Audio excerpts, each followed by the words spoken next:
In order to get started with acrylic pour, you're going to need a couple of things. So we're going to go over how to mix your own paints. You can buy fluid ready acrylic paints, but if you want to really get into this, it's more affordable just to buy and mix your own. So this is a glossy acrylic paint in orange. This is my pouring medium, and you're going to need something to mix it into.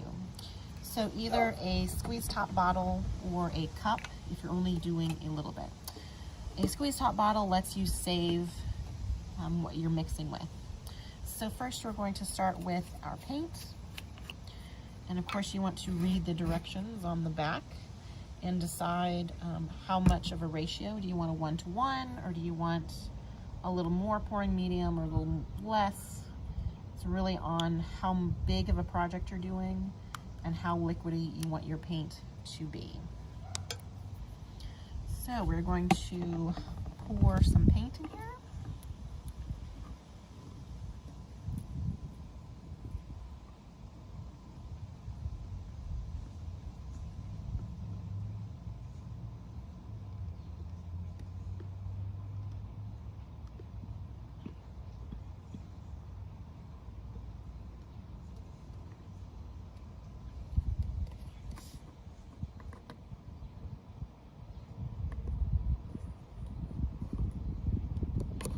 And you want to make sure you're not filling your bottle all the way up with paint, because you need room for your pouring medium and a little bit of space to shake it together.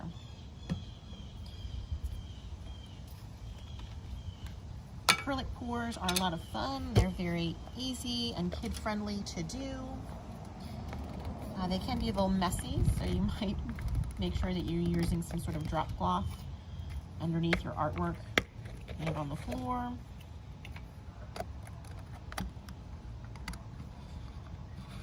Now you could use a funnel, but I'm outside.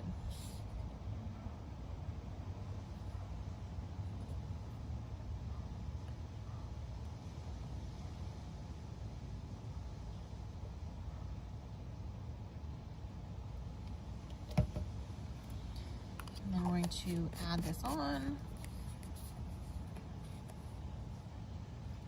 Put the lid on. Well, I guess it goes the other way. I like the lids that are attached because they're less likely to get lost or fall into your paint.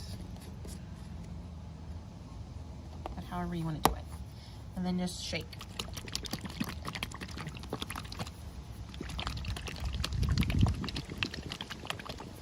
And that is ready to be used or stored. As always, thank you for watching, and don't forget to like, comment, or subscribe. If you want to see more videos, stick around for my next couple of videos where it's going to be focusing on arts and crafts. Thanks for watching.